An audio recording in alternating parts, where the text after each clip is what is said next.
Assalamualaikum warahmatullahi wabarakatuh. Selamat pagi anak-anak kelas TKRU 1 dan TKRU 2. Di sini saya Ahmad Fati Azamisan menggantikan dalam beberapa pertemuan ke depan, menggantikan Bapak Setio dalam mengajar di kelas anak-anak kelas TKRU 1 dan 2.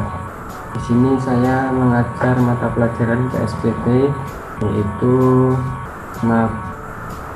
pembahasan tentang sistem transmisi manual, cara perawatan transmisi manual. Sebelum memulai pelajaran pada kali ini, marilah kita berdoa menurut kepercayaan masing-masing. Berdoa dipersilakan.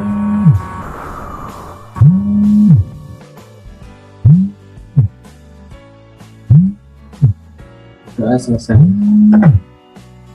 Ya, tujuan pembelajaran pada kali ini itu untuk menjelaskan bagaimana cara perawatan sistem transmisi manual, kemudian memahami cara perawatannya, kemudian juga bisa mempraktikkan cara perawatan transmisi manual apabila sudah melakukan pembelajaran secara luring. Jadi sebelum itu kita akan mempelajari langkah-langkah atau definisi atau fungsi atau komponen sebelum melakukan perawatan dalam transmisi manual. Ya, sebelum dimulai saya akan memperkenalkan diri saya, yaitu nama Ahmad Fati Azamisan, asal saya dari Magelang, kuliah di Universitas Negeri Semarang, dan pendidikan saya prodinya di kuliah yaitu pendidikan teknik mesin. Saya ada motivasi sedikit untuk anak-anak TKRU 1 dan TKRU 2, yaitu pendidikan bukan cuma pergi ke sekolah dan mendapat gelar, juga soal memperluas pengetahuan dan menyerap ilmu kehidupan. Nah, seperti itu.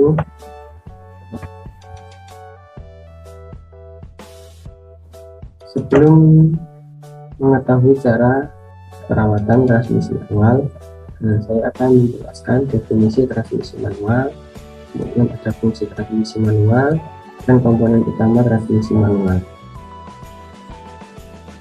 Ya, kita langsung saja dari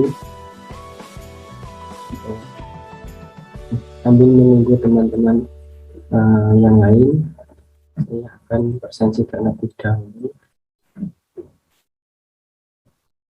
Nah, untuk presentasi mungkin nanti saja saya lihat di model SMK Negeri 6 supaya lebih gampang, supaya waktunya di sini tidak terpotong lama karena presentasi. Mungkin langsung saja ke materi ya. Nah, ya di sini ada definisi transmisi manual, yaitu transmisi manual adalah salah satu dari sistem memindah tenaga dari mesin ke diferensial, kemudian ke poros aksel yang mengakibatkan roda dapat berputar dan menggerakkan mobil, yang berfungsi mendapatkan variasi momen dan kecepatan sesuai dengan kondisi jalan dan kondisi pembebanan, yang pada umumnya dengan menggunakan perbandingan roda gigi dan untuk mereduksi putaran sehingga diperoleh kesesuaian tenaga mesin dengan beban kendaraan. Kemudian transmisi diperlukan karena mesin pembakaran yang umumnya digunakan pada mobil merupakan mesin pembakaran internal yang menghasilkan putaran rotasi.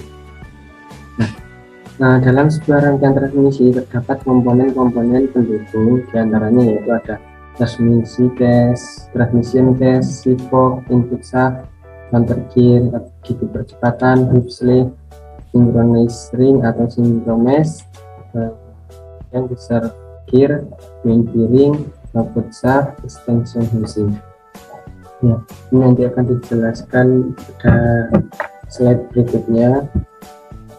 Di sini kesimpulan dari pengertian yang tadi, yaitu bahwa sistem transmisi manual merupakan suatu komponen pemindah tenaga yang dihasilkan dari mesin ke poros roda yang membuat kendaraan bisa berjalan sesuai dengan kecepatannya.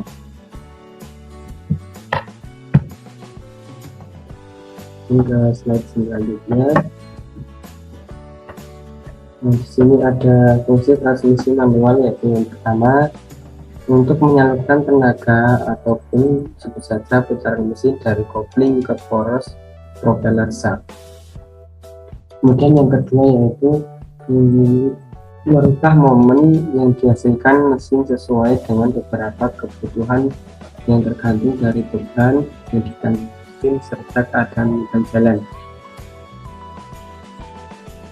Yang ketiga yaitu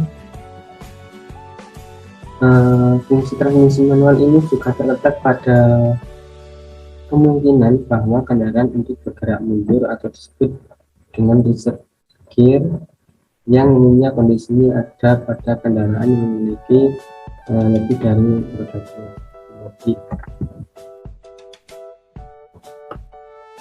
Kemudian di sini ada komponen utama transmisi manual.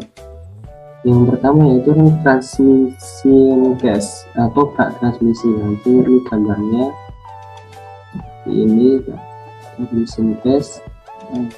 Komponen ini berfungsi sebagai dudukan bearing transmisi dan poros-poros serta sebagai wadah oli atau minyak transmisi. Kemudian ada sipok atau input shaft, sipok bukan ada input shaft. Bentar, saya saja gambarnya. Ini ya, sipok itu gambarnya seperti garpu, tetapi cuma ada dua. Kalau garpu kan tiga. Kemudian sipok itu namanya garpu pemindah, adalah batang untuk memindah gigi atau sinkronizer pada porosnya sehingga memungkinkan gigi untuk dipasang atau dipindah. Kemudian ada input shaft, bentuknya seperti itu ya. Dan input shaft ini berfungsi untuk meneruskan putaran dari kopling ke transmisi atau counter gear. Dan komponen selanjutnya ada counter gear. Counter gear ini berfungsi untuk meneruskan putaran dari input shaft ke gigi percepatan. Kemudian ya, itu gambarnya seperti itu.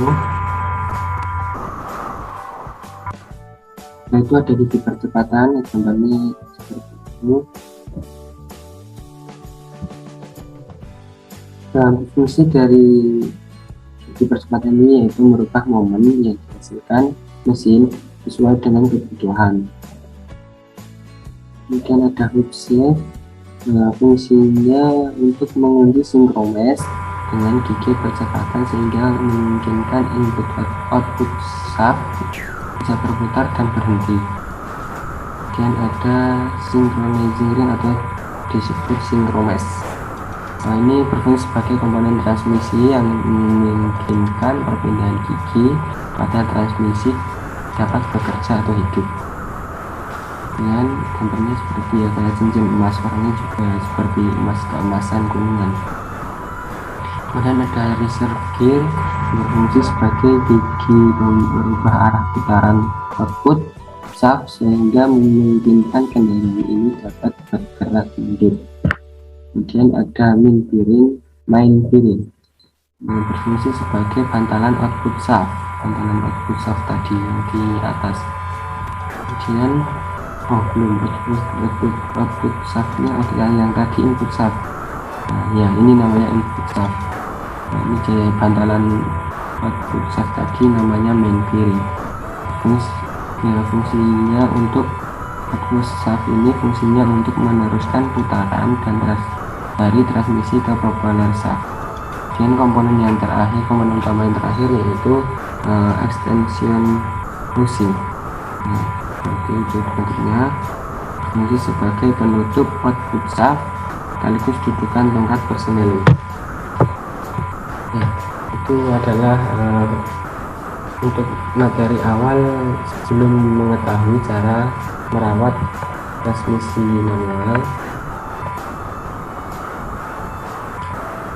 Kemudian saya juga ada modul atau media pembelajaran yang saya upload di modul atau e-learning SMK Negeri 2 Kendal. Silahkan dibaca-baca, jangan sampai tidak dibaca, agar besok apabila ada pertemuan luring bisa menjawab pertanyaan-pertanyaan yang akan ditanyakan.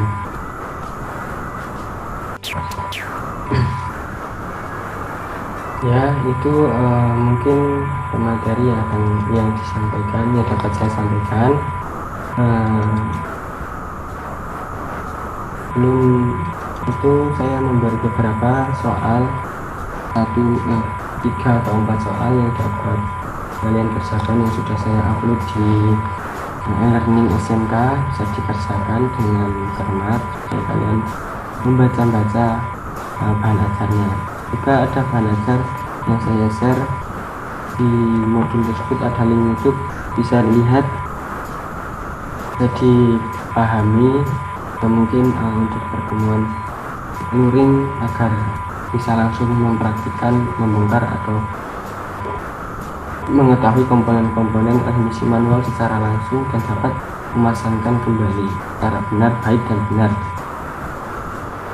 Kemudian sebelum mengakhiri pertemuan pada kali ini,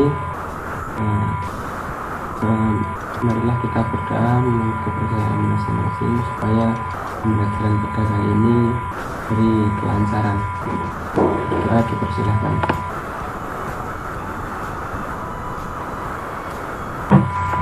Ya, doa selesai. Untuk pertemuan kali ini